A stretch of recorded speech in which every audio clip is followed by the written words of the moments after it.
The customer or consumer is king. This is a popular notion in marketplaces in the democratic world. And it is very true because without the consumers, the companies or providers of products and services cannot stay in business. This means that the consumers deserve respect and fair play from the providers of products and services. There is no gainsaying that this is hardly the case in Nigeria. The rights of consumers of our products and services are commonly trampled upon. Our previous summit on this topic was about the failure of providers of telecommunication services to give Nigerian consumers value for their money. I'm Shola Ajay, and here is a recap of some of the complaints of Nigerians in our previous edition. Many of these telcos who operate in Nigeria will not be able to get away with the level, with the quality of service that Nigerians are getting. What exactly is going on? Is it that they are too big to be regulated? If you look at the consumer space in Nigeria or how the market operates, then it's a no-brainer that you come to the conclusion of asking the question about whether operators, whether it's in telecommunications or other industries, whether operators are too large to be regulated. It's really because of how abusive the market space is. But the reality of it is that there's absolutely no one too large to be regulated. The only thing you can measure among the telcos is only the SMS. Because once you send it, you see 4 naira. And you are sure that this is 4 naira. Apart from that, all that services, you can't even measure it. Now, you told me I subscribed for something. And he said, if I want to unsubscribe, text something to something, and I text it, you say service is not available at that particular time. But you never told me service was available when you subscribed me home. And you're taking 50 naira from me every week.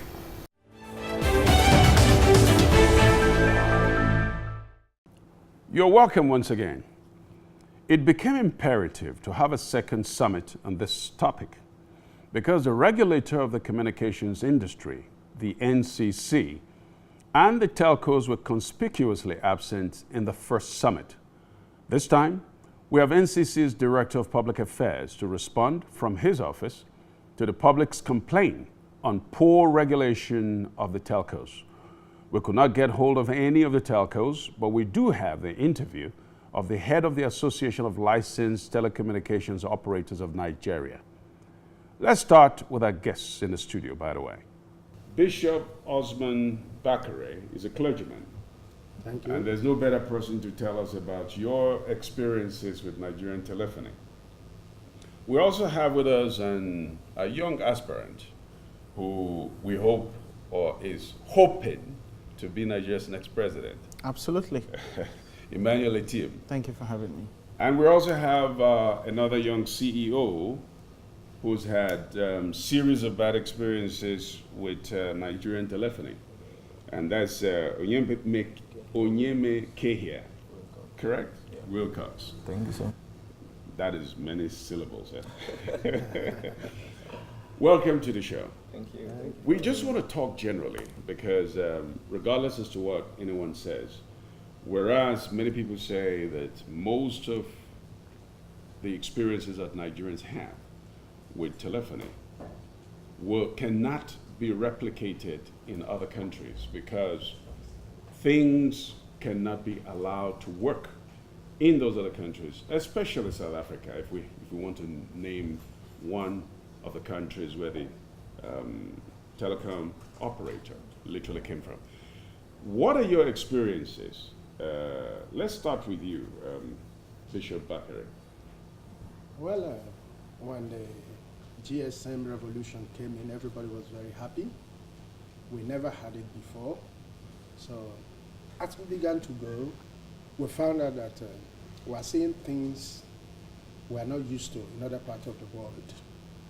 And these things are going on unchecked. They are going on unchecked. And there's no way that they are trying to come in to amend it. For example, we cannot stop talking about drop calls. That's correct. Drop calls. In the middle of a call, the call is dropped, And while you look at your phone, the seconds is still reading. So who pays for all those 1, 2, 3, 4 seconds before it finally stops reading? Now, these things goes in small, small drops. And before you know it, you take it from like 1 million Nigerians, 10 million Nigerians. That's a huge fraud in a day. You call it Huge fraud. a huge fraud in a day. That's the new one. Emmanuel, what are some of your experiences with Nigeria's telecommunication environment? Well, I can tell you that data, for example, is not what you pay for, you get. So if you pay 500 naira worth of data and it's supposed to be for 200 MB, you probably are using 50 MB. And that's a very, it's a huge experience now that even I as a user can't explain why. But I think that my experiences are also been because having lived and traveled across the world, I don't see where the future perspective of our telephony industry is supposed to go. We haven't actually put that in perspective. So as a futuristic user, I'm stuck in the present of how I use my device and interact with the rest of the world as required to do business, to function, as to what I'm being offered to by the so-called operators here. So this is the challenge. Wilcox, I want you to come in terms of, have you had experiences where telephone calls come from overseas and you thinking that it's a local call, you pick it up, and what happens? Yeah. It's somebody from over there, but it's a local number that is reading. And of course, you know what that is. Yeah, bro. I think, firstly, the international calls, when it comes in, sometimes it just drops, and you do not know why it drops. And secondly, if you call, as in from your local phone to an international call, it doesn't go. Firstly, and the charges are high. They are not. No, I'm talking of incoming calls because you don't pay for those calls that come in. Yeah. Or have you had similar Yeah, experiences? when I was in the US, I tried calling my daughter, and anytime I call, she will find the incoming call like a local number. At times 080, at times 070, and she would say, that will speak. Then you want to call me back. It's difficult. So when I asked while I was there in Texas, and they say you're using Bosca, you're using this, you're using that, and it brings a whole lot of confusion. You actually cannot pinpoint. You don't even know whether should I pick this call or should I not pick the call. Yeah. Because with your telephone, you have the right to know which call to pick and which call not to pick. Now you see a local call and somebody is telling you he's calling you from China. You say he's calling you from Dubai, he's calling you from here, but what is reading on your phone is 080, 070 local numbers. No, but I think there's even a new one where you receive some international calls. This you can see very clearly. Where some nice voice at the other end, most often either Indian or some Scandinavian accent, says, hi, I love you, call me back. Have you? In the first place, how did you get my number? Yeah. And number two, what is a scam behind you calling them back and who benefits from that? You see, these are some of the questions we've had to ask the regulator and also the president of the Association of Licensed Telecom Operators of Nigeria.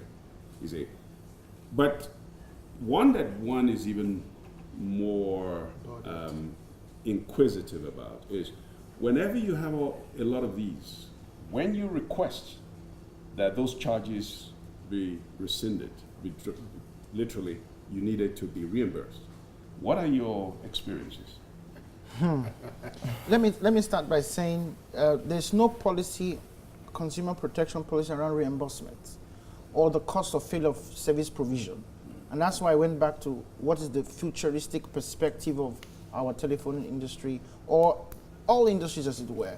It's like everything is done ad hoc. We just got into the GSM revolution, to call it, and we just go in. We really don't have defined, we haven't defined where do we want to take our economy to, where do we want to take our nation and people to.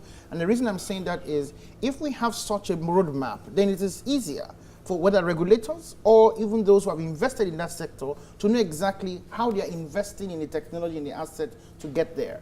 But right now, it's literally just as we go, spend the profit as we go, enjoy the money, keep the people paying as much as we can. Somebody can literally just guess numbers and make a phone call, depending on what their intentions are. Or somebody can, in trying to commit, fraud or trying to lure people into service provision in the context you referred to, can guess certain numbers, pick them up from somewhere, and sometimes they go through. I mean, we know that happens even in developed societies. The question I believe you're asking here is, how do we get sector service providers to be more responsible, to be accountable, and much more participate in the economy in a futuristic way where we as a country understand where is this industry taking Nigeria to. All of these issues become part and parcel of that roadmap. Because right now, even with your conversation we're having, it's still ad hoc. It's still on the road, As the experience comes, we say, what is happening here? You remember, I don't know, let me go a bit out of the telecom industry. Let's take the internet sector, for example. Google was fined by the European Union a lot of money, billions of dollars, because of unfair business competition and practice. Here, we don't even know that's a reality, that's a conversation to have. We're not even there yet. And this service provider do have and have practiced unfair business competition that is not favorable to the consumers. And then they will say, well, already we are charging you prices that are below cost or actual cost. So in the short term, the consumers may gain, but in the long term, we may not be able to do business in this country. Those are the realities. It is time to bring our two major contributors, an able representative of the Nigerian Communications Commission and the head of the Association of Telecom Operators of Nigeria. That cliche of he who pays the piper dictates the tune. I think there is a symbiotic relationship between the regulator and the service provider. They don't really pay the piper, so to speak, because every regulator has a national resource which they are utilizing, and as you know, spectrum. The spectrum is a national resource that belongs to the Federation. And the way we operate is that there are two licenses that are issued to network operators: the spectrum license and the operating license. Now, the spectrum license enables them, of course, to provide services in the particular frequency band they're supposed to provide the service. And so, as it were, we have a product. And as a regulator, we are representing the federal government of Nigeria, or the Federal Republic of Nigeria, so to speak. So, Federal Republic of Nigeria has a resource, a product, which is the spectrum. And the operators want the spectrum, so they pay for the spectrum. Now, it will be he who pays the piper, assuming there is nothing that they have in exchange. We have a resource which they are taking from us, and they are paying for that resource. And they're using that resource to provide services to Nigerians, for which they are also paid. Debunk this theory that these telcos have become too large for you to be able to monitor or to be able to regulate, because they seem not to be doing what they're supposed to be doing. In other words, you're alluding to the fact that maybe people are suspecting there's some form of collusion or some form of compromise. Between the regulator and the... I'll say no. Nothing like that whatsoever. Recall that this nation, as of 2001, the digital mobile operators were licensed in January 2001. As of January 2001, Nigeria just had active lines, 450,000 active lines for a population of about 100 million people, with a tele-density of 0.04. So out of 100 of people, only 4 people had access to telecommunications. And so, as it were, there was hunger for telecommunications. I recall going to Gambia in 2001. No, 2000. There was a conference in Gambia, an internet conference.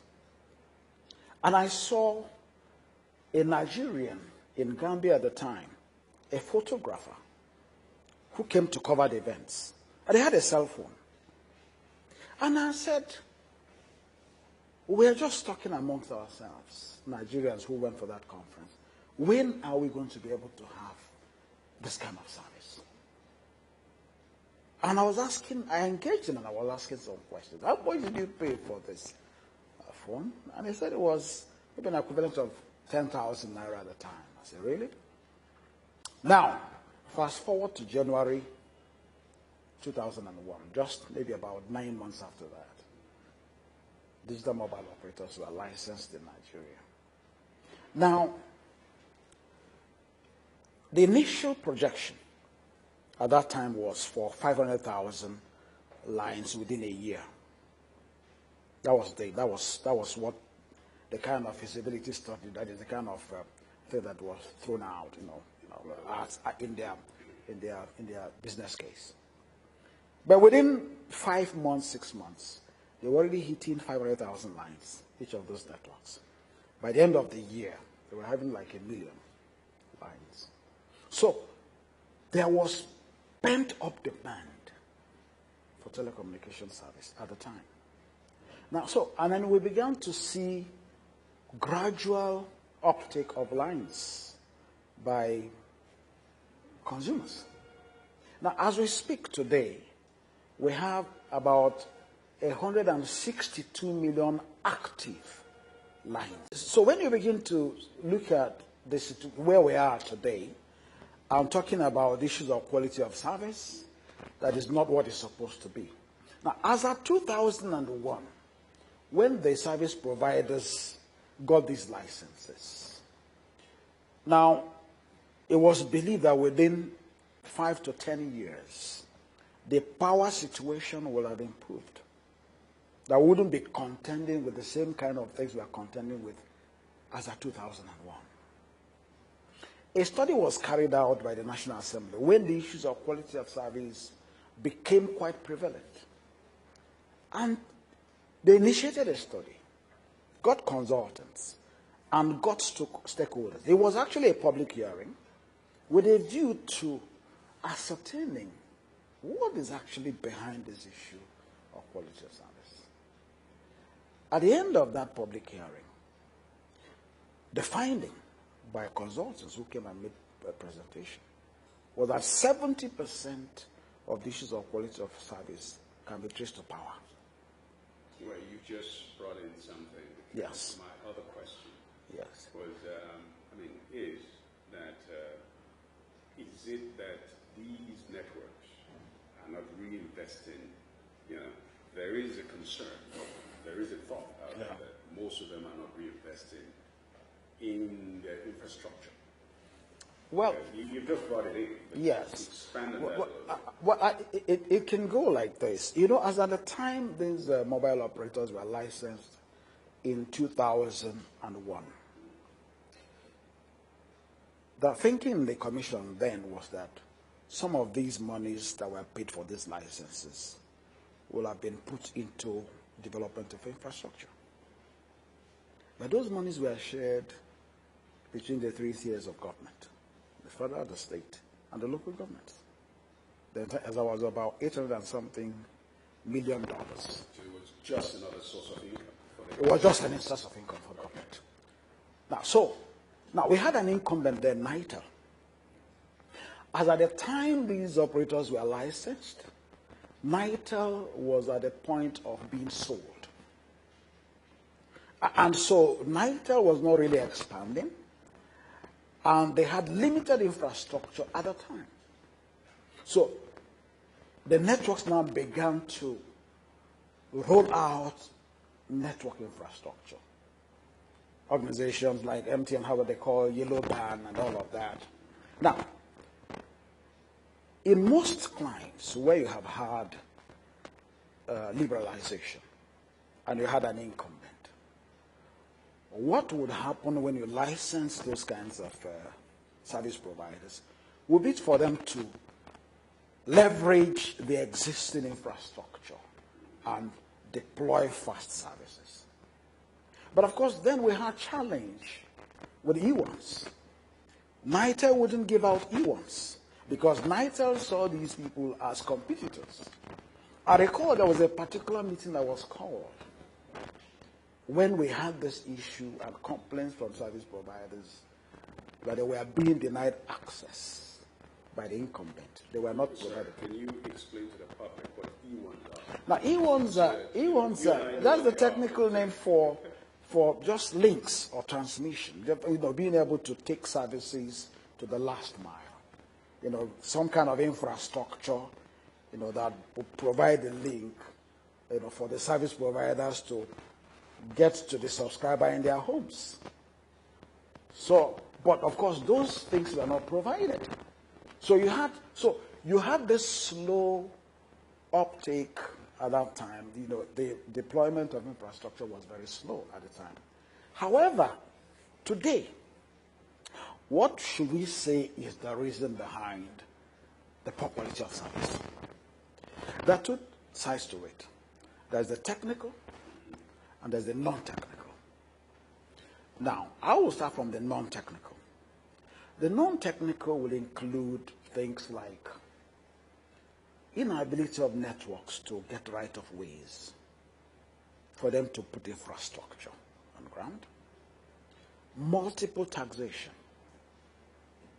The federal government, the state government, the local government, multiple regulation. But the issue of multiple regulation is being addressed because NCC is going into MOUs with sister agencies of government where we have overlap in terms of regulation. So, we're having some kind of MOUs, like the one that was just signed 2 days ago with the Lottery Regulatory Commission. We also signed with the NESRIA, Environmental Regulatory Agency, and a good number of them. Now, those are the challenges. Now, we also have delays in approvals for siting of base stations.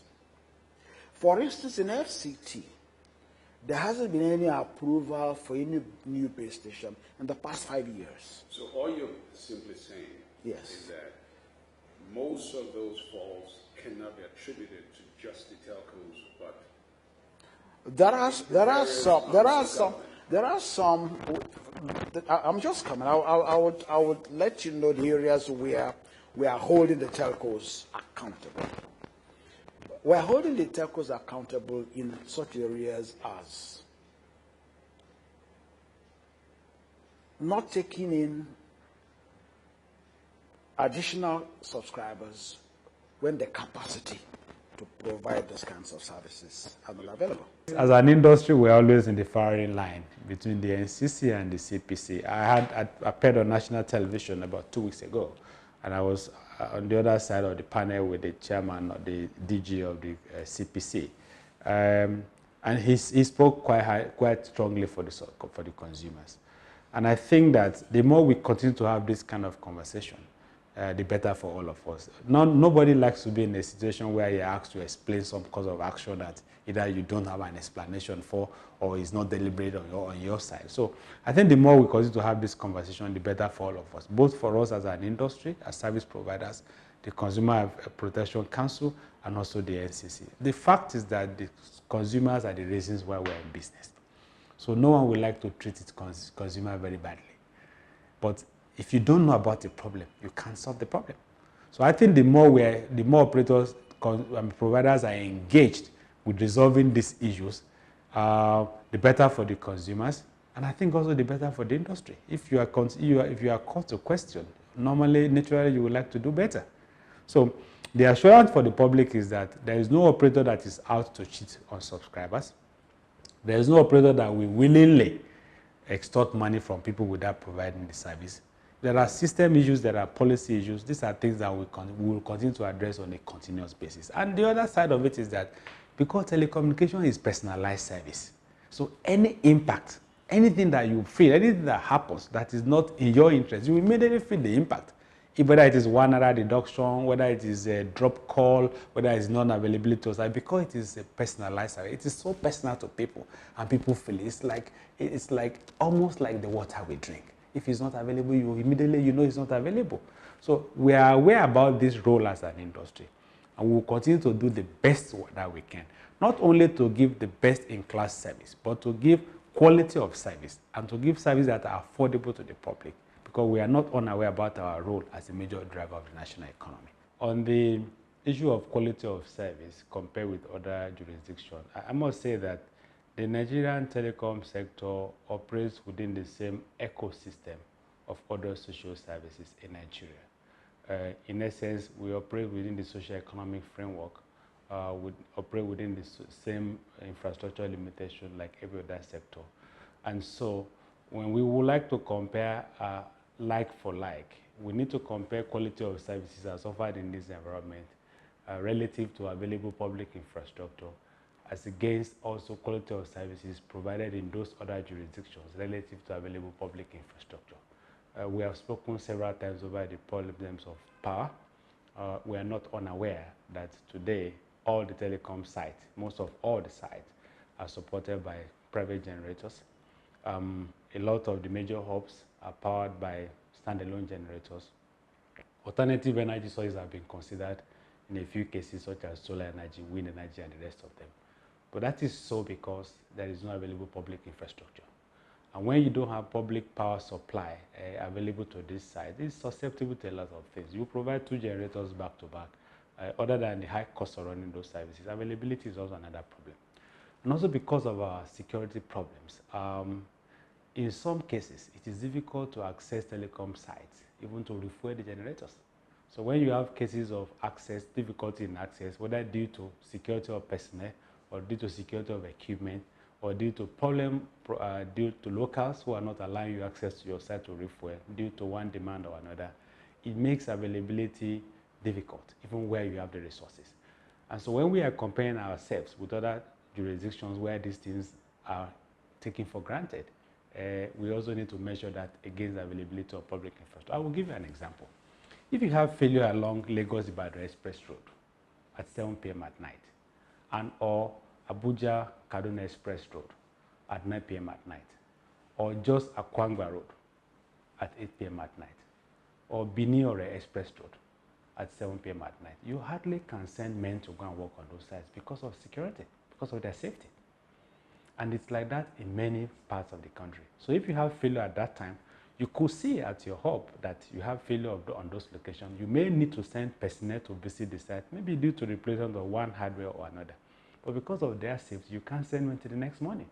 The implication of that is that services provided by those locations will be affected, whether we like it or not.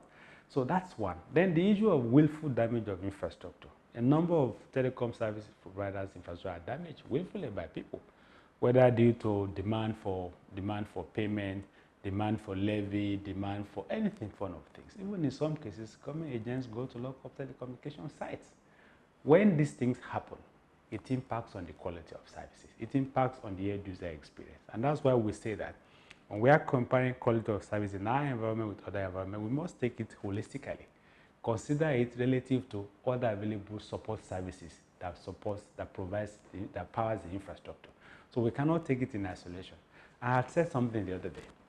In many countries, utilities such as telecommunications, they are protected by the public. If, for instance, you drive a car in Saudi Arabia and you run into an electric pole, a telecom pole, it's not the operator that will prosecute you, it's the state that will prosecute you. If you have similar experience in other developed countries where you have willful damage to telecom infrastructure, they are regarded as damage to public infrastructure. It is the state that will prosecute you, not the operators. But here we are left alone to do all this by ourselves. We count our losses. It has impact on customer experience. We just have to continue to replace and replace and replace and replace and repair. And because there are no sanctions there are no deterrent to damage to telecom infrastructure. So I differ with you that availability or quality of service here is lower than in other jurisdictions if you consider holistically all the environmental problems that we have to deal with. But you see, it's not an excuse, actually. I'm just saying that in response to your comparative analysis. It's not an excuse, and therefore, as an industry, we're working at all time, engaging all the stakeholders to overcome all these problems. And so, not only are we providing systems and network that is resilient, we're also engaging all the critical stakeholders, and we're saying at all time, help us to protect our infrastructure. On the issue of whether they are not highly regulated, we cannot talk about a company in isolation. We have to talk about the entire industry. And we know that the industry is very highly regulated. Our regulator, the NCC, is very strict.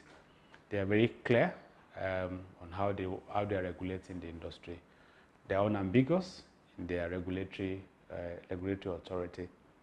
And the fact remains that the fact that you have a travel industry like telecoms, with the kind of impact it's having on our socio-economic development as a people, it also goes to testify to the good work that the regulator is doing. On calls that are coming in without identifiable originating number, in essence, or with wrong originating number, in essence, calls are originating from another country, terminating in Nigeria, and terminating here, like appearing like a local call to the called party. That is a process that is under investigation by NCC. That's a process that NCC have had reasons to sanction some international gateway operators in Nigeria. That's a process that is now very open to regulatory intervention. And I think that NCC is doing all it can to curtail this trend. There is no operator in Nigeria with the amount of investment that is being done who risk its license to perpetrate this kind of action.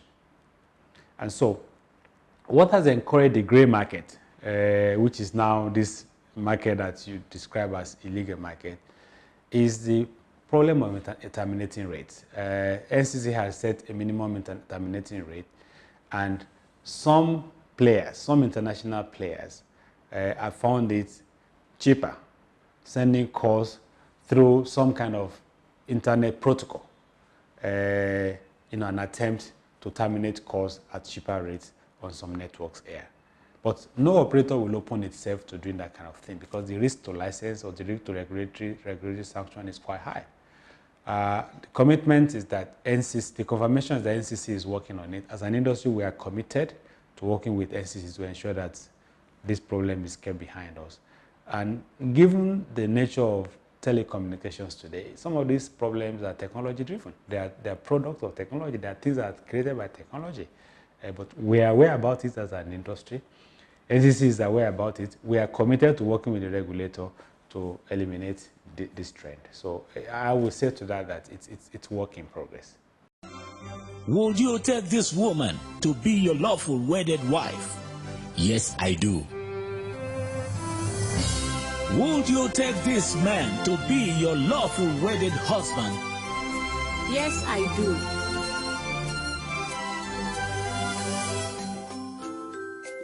This is Spice the Marriage Show, a platform where we discuss everything relationship and marriage. Relationship is more like a marathon, and it takes a certain level of commitment to make it a success. Let's discuss the good, the bad, and the ugly sides of relationships and how to fix it.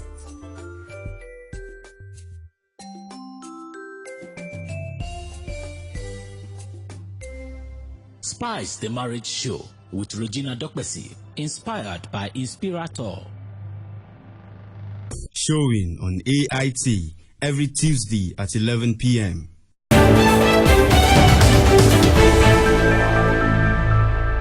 Welcome back. Our subject today on the summit is substandard telephony. And it's a very hot subject in Nigeria. And from what you've been able to hear from some of my guests so far, I think the major problem that everyone is wondering is why are there no penalties for some of the sharp practices by the telecom operators? And should that happen, then maybe those will form deterrents. So let's come back now. We were talking previously, I think you raised the issue that had there been some form of penalty, that most of these things probably will not be happening. Let me hear from the bishop. What is your take on that?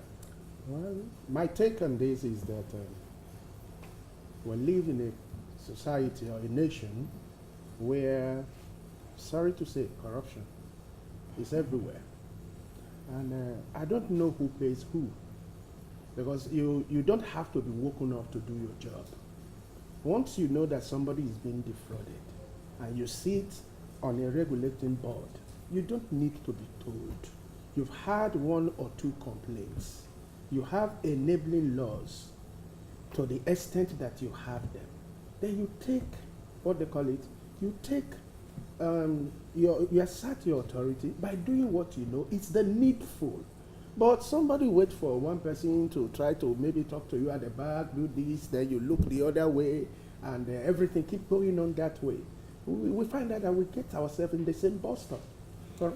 You know, in terms of the proactiveness of the Nigerian Communications Commission, from what I understood, they normally even hold regional town hall meetings to be able to sensitize consumers. And they advertise these meetings. Have you ever experienced any one of those? Are you aware? Yeah, yes. You I have? know of that, yeah. You've attended one of those? Not really, I've not. Okay. So I think what we need to do is this NCC should come up with a plan, because I remember they prosecuted MTN one time. They fined them some money, and I could find out that the money was not paid. So it means the law was not enforced. So No, I think part of the money was paid. Okay, part of the money was some kind of Play baguette arrangement. well, I wouldn't say that. I would say usually when you're fined, okay, especially such colossal sums, yeah. there's a tendency for you to go back and and negotiate. negotiate as to paying a smaller amount. I believe maybe that's what you're referring to. Yeah, Bishop. yeah. Well, if you know how much these guys they get from Nigerians, like for me now, I'm a business owner, and most times if you send bulk SMSs, you find out that less than 40 to 30% of them goes. So, but you pay for the 100% of the package. So the 70%, just imagine how many million Nigerians undergo this same situation actually go through. Then if we talk So about what you're saying is internet, there's a lot of room for fraud. yes. If we talk about the internet, you find out that I've checked this before. There's a way you can use your phone to know how much data you use per day, per month. If you calculate it with the normal one you pay for, you find out that it's way below what you're actually paying for. So the difference is just way too high. It's not even 50%. You find out that if you load the data of like 2 gig, if you calculate it from your phone, you find out that you're using less than 30 megabytes. So this is so frustrating for everyone. Let me ask you, okay, be that as it may, have you taken the time to pick up your phone to call the operator? I mean, to call their call center, to lodge some of these complaints, or to find out ways in which they can assist to reimburse you? What has been your... Let me give you an example to that particular one. So let's say you run out of credit, yeah? Yes. And they say you can borrow a credit, you start whatever you borrow the credit. So you borrow 1,000 naira, and then you don't know when they require you to pay back that money, but you assume that you have the cost of the day or the next day to do so. And while you're calling, you've spent 200 naira of the money. The next thing you see, they've taken out 400 naira. and then a couple of hours after, it's gone. You're like, hello. And then when they take back the money, they have taken back all your money when you get eventually reload. So we don't understand. The thing is, Nigerians don't even know what to expect. NCC is saying that they organize, sensitization workshops for who? Through which channel do you advertise it? What mechanisms must you bring people to a physical room before you do a sensitization workshop? Why can't you do that using current methods these days, where you can put a video on the internet? This is what to expect as a Nigerian consumer who is using the telephone. This is what to expect from the providers, and this is where they should take us to. Why don't we have that? I can go on YouTube and NCC is actually educating me there. Why must I go to a physical location to get that information? Interesting. Well, we need to bring that to their attention. But it's also important that we can now possibly bring in the interview that we actually had with the Public Relations Director of the Nigerian Communications Commission.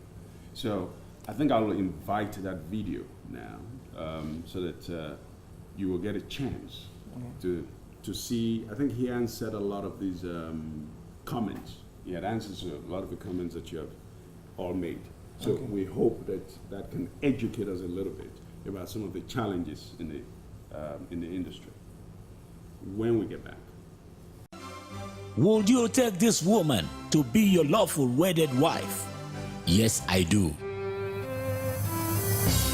Would you take this man to be your lawful wedded husband? Yes, I do.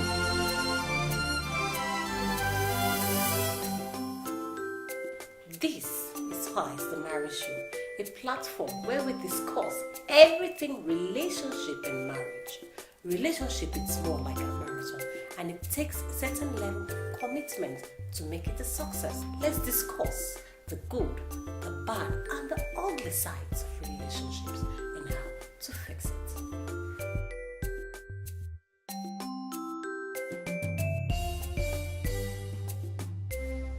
Spice the Marriage Show with Regina Dokbesi, inspired by Inspirator. Showing on AIT every Tuesday at 11 p.m.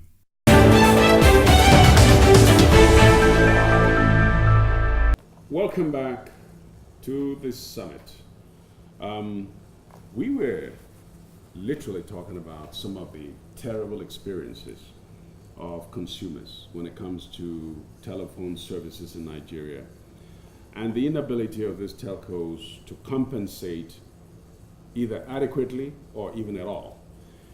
Have you ever thought of the idea, in terms of, if so many people are aggrieved, the issue of a class action suit could bring about certain changes in the industry, if you feel that the regulator is not actually doing what they're supposed to do? Have you thought about it? Or do you think that will not work here? There's something about our nation. Before you know it, we grew into a team. Into a team. For example, there was no terrorism in Nigeria. Yeah. Before you know it, the nation grew into it.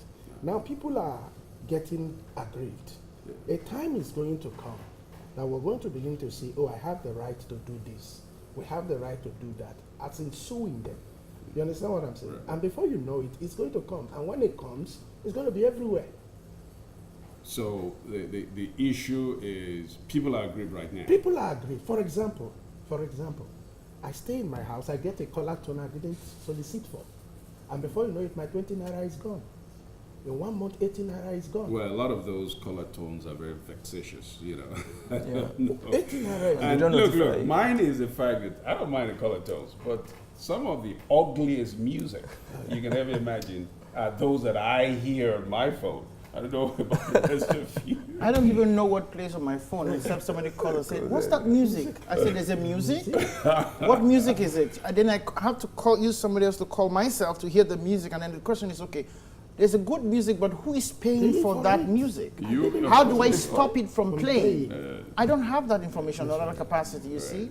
You talk about Class Action Act. It's not just about class action. There's a commercial court question. How long will this case stay in court? Which lawyer do I get to go to court with? How much is it going to cost me? Can I get it for pro bono? There's just so much about, it's not just growing into it. The point is that as Nigerians, we actually don't know what rights we have, but the question is, does our constitution allow a system where there's justiciation to access for services, justification to affordability of services, there's justification to availability of services. In a way, it helps me to succeed. We don't run an economy where service providers are there to do business that helps me succeed as an individual, as a business, profitably and satisfactorily. They are in business just for the purpose of taking out the share of money they want, whether international or local. It will not have to take a class action suit. I think subscribers should exercise their right of redress. There are channels today for addressing this problem. First is the NCC has set up, as mandated the players, the industry, to set up a do not disturb code where you can activate certain code and operator become legally bound from deactivating you from receiving unsolicited text messages. Where that doesn't solve the problem, NCC has a customer complaint channel where you can call to complain about your provider. Where that is not, that doesn't solve the problem, you also have other means of redress before going to the law court. So, but what again I will say to that is that it's a point that has been identified by the industry. Now, it's done by a group of operators that we call value-added service providers who are using the platform of the main operators. So in actual fact, even to us as the major operators, it's also a challenge that we have to deal with. The unfortunate thing is that the major operators are the ones you see. You don't see these back-end operators who are these value-added operators who are pumping these messages through the infrastructure, through the platform of the main operators. But we are also committed to eliminating the trend. And so we are working and complying with the requirements and the guidelines of the do not disturb code. We are doing that. We are complying with that. Where subscribers do not get the kind of redress, where that feature is explored, they can go to the next level to complain directly to the SEC, and I'm sure something will be done, like it's been done in many cases. Yeah. If one were to just go to a place like South Africa, the kind of penalties that these operators, the kind of penalties that they suffer from ICASA, which is a regulator, is usually massive. When there are certain things they're supposed to have done for the consumers and they don't do them. You know, even in situations of downtime, they're penalized. Yeah. Whoever is responsible for that network, you know, you're penalized. But unfortunately, is it that we are too liberal in Nigeria? Is it just the fact that we just take things the way they are, or like they say, we're just happy people? And so everybody takes advantage of I think Nigerians get used to a process in the sense that they are hopeful things will change and they don't do anything about it. So if we all come together and say, no, this thing can stop, it should stop, you know, things can change. That's the class action one I'm talking like, about. But he mentioned the cost of the yeah, well, if it's a class action, the court normally will, once it's awarded, it will cover the costs of bringing the lawsuit. It will cover in terms of all the inconveniences. I mean, that's supposed to be the outcome. With our legal system? Let me start. That you don't know when it's going to end? No, let me give you an example of... so there's another problem in terms of a judiciary. Yeah. Okay, we've tackled that in several other... I want to show you an aspect of it too. The claim of the withdrawal of the money that was taken out without due process, or as it were. Well, there are questions around that.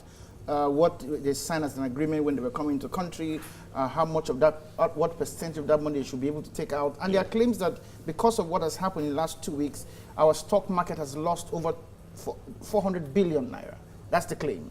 And that more investors are putting their resources away because they're claiming, well, we as investors also come in not just to do business, but to make profit and take our profit back to headquarters. So that's another question around what kind of trade arrangement we have in the country for foreign investment and how we not just attract foreign investment but keep them there.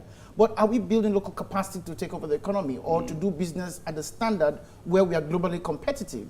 I want to take it back to the question around the vision for the sector, because the question is about what should you provide for the consumers? What are the consumers entitled to? What's the minimum that is acceptable? As a consumer, so far, I don't even know. I'll give an example. I was supposed to be part of a Telephone conference, and we joined the conference with my Nigerian number. I couldn't get through, the calls were very poor. I changed to the next line, it was very poor. I had to switch it up, pick an international number. I called on that, and it was so fantastic. In fact, I was even using a toll-free line with my my international line. So the question is, what are we entitled to? I hope the regulator is telling us what we're entitled to at the minimum, what we should be entitled to at the medium or the high level of expenditure.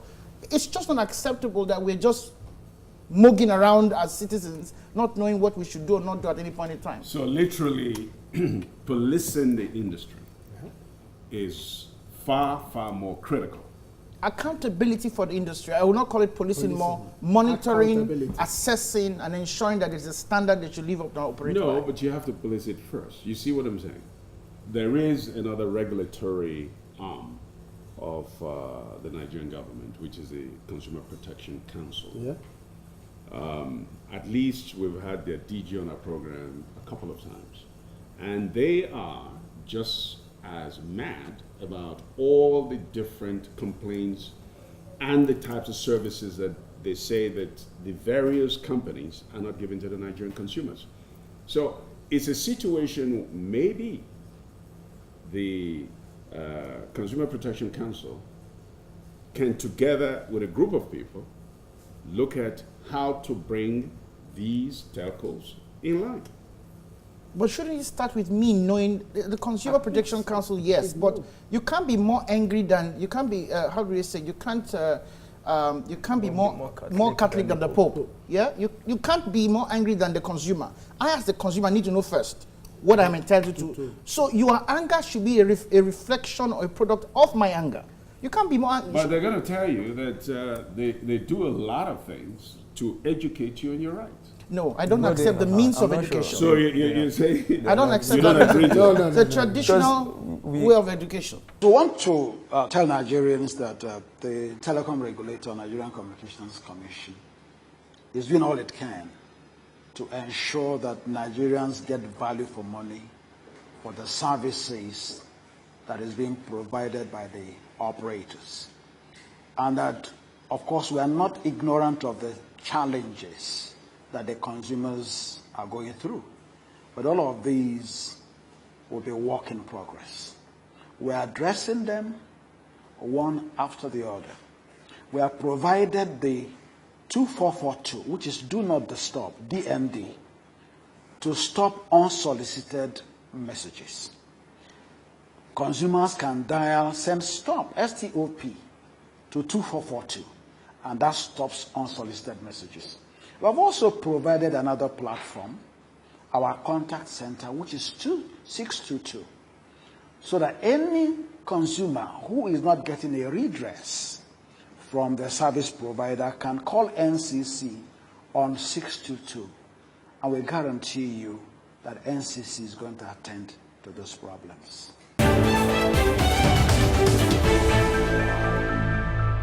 No matter how balanced or objective the summit wants to be on this matter, the accusations against the telephone companies are very difficult to dispute because the flaws are like the rains that do not fall on only one person's house.